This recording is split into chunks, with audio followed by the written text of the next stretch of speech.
the sort of glider you might remember, a central keel and a couple of battens. Compared to the gliding abilities of a modern machine, their performance was closer to a controlled plummet rather than a flight. These were the typical delta wings and are remarkably similar to the contraption that was to give birth to the modern hang glider. In this never-before-seen film, Francis Regolo, one of NASA's senior scientists in the immediate post-war period, tests the flying capabilities of the flexible delta wing model. Even though the entire development of hang gliding has taken place in the last 40 years, the sport has more myths and misconceptions than any other surrounding who its inventor was and how it took off. We're in a unique position to correct almost all the texts ever written about the early days of the sport, because the World Championships brought together three men who really were responsible for the modern sport of hang gliding. Three men who had never all met before. Francis Regolo, the NASA scientist who carried out the world's first experiments and first realised the potential of the flexible delta wing. Bill Moyes, the daredevil Australian who was generally credited with inventing the hang glider. The father of the sport and the owner of one of the biggest hang glider producing shops in the world.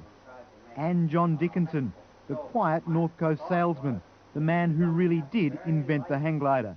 It was an effort to find out a way to make an airplane that would be simpler and more unbreakable and maybe foldable so that people could carry it easily or store it in their garage and so on, so that ordinary people could own an airplane just as they do a private car.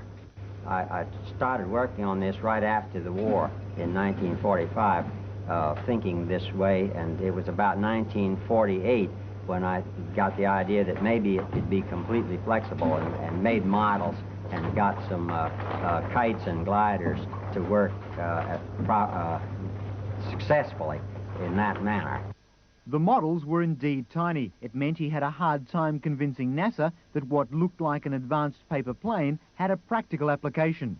But Regolo finally did convince the powers at NASA that the kite could be used for more than just transporting little weights across an office. He saw it as the perfect re-entry vehicle for the then-new Gemini space capsule.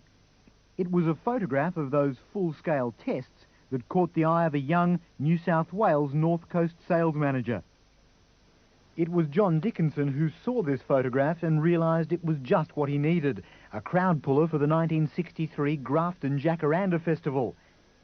His early interpretations, with himself strapped in, crashed sometimes horribly, but despite some serious dunkings, he finally got his delta wing to work.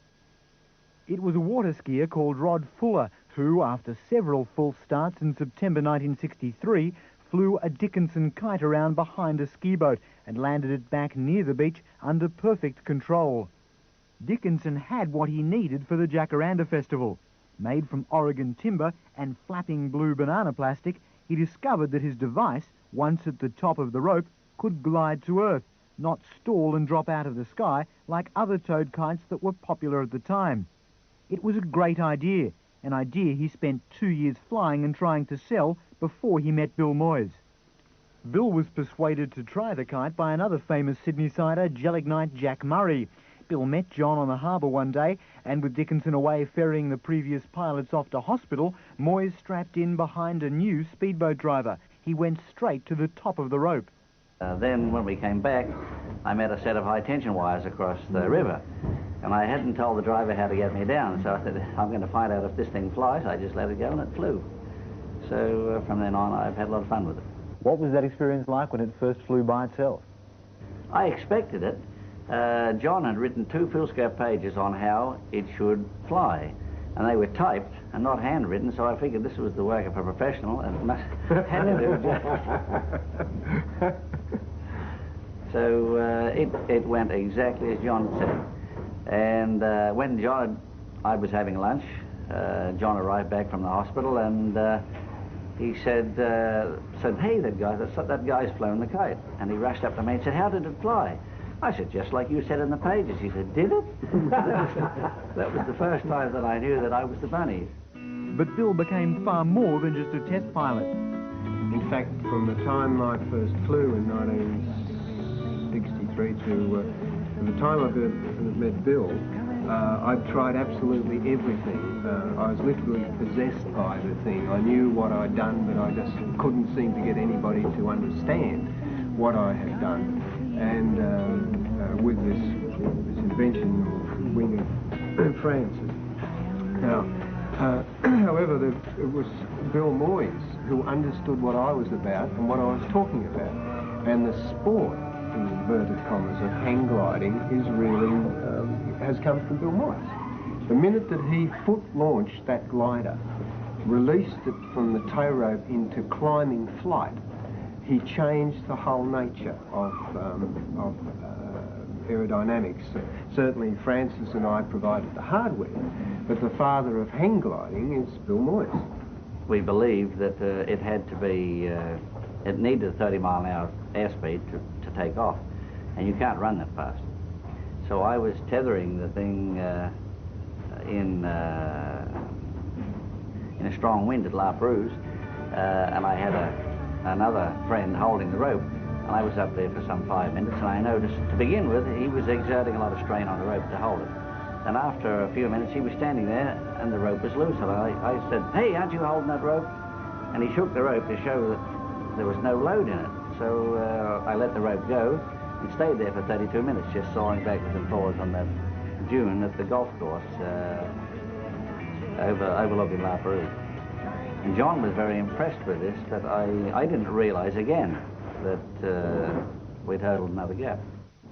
And I understood exactly what he'd done. I had been a fringe enthusiast, I suppose, in gliding. I knew a great deal about it. And I realised then that it was only a matter of time, with further technical development, increasing the aspect ratio, getting more efficiency, that people would be leaping off cliffs all over the place and flying. I could see it in my mind as clear as crystal.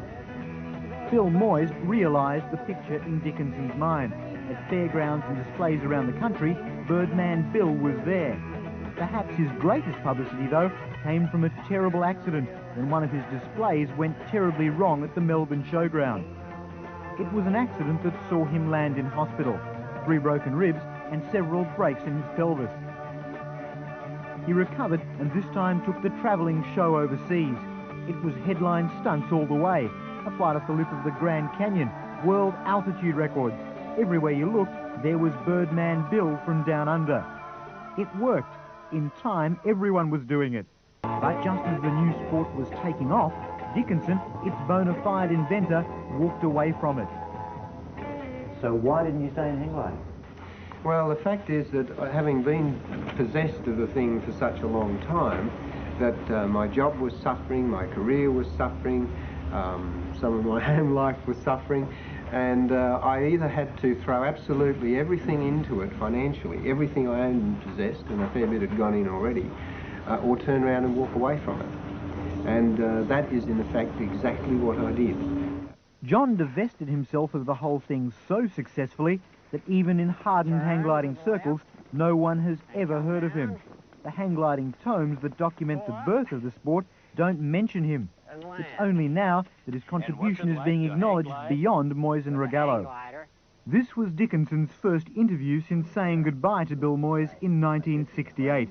His is a contribution to aviation generally that's never been properly acknowledged. But despite missing out on the glory, his invention has paid off. In 1977 I visited Europe, and I went to the top of Riga mountain, and we just arrived there and 3 or 4 guys turned up with hang gliders. They may even have been Bill Moyes gliders, and leapt off a 6,000-foot mountain there. And I was just left goggle-eyed and open-mouthed at these guys leaping into a 6,000-foot sheer drop. The machine that I designed, they didn't know who I was, I didn't speak to them, but it left me with tears in my eyes to see these guys climb away as they got into their prone harness and fly like eagles. And boy, that is really something to know that you're a part of it.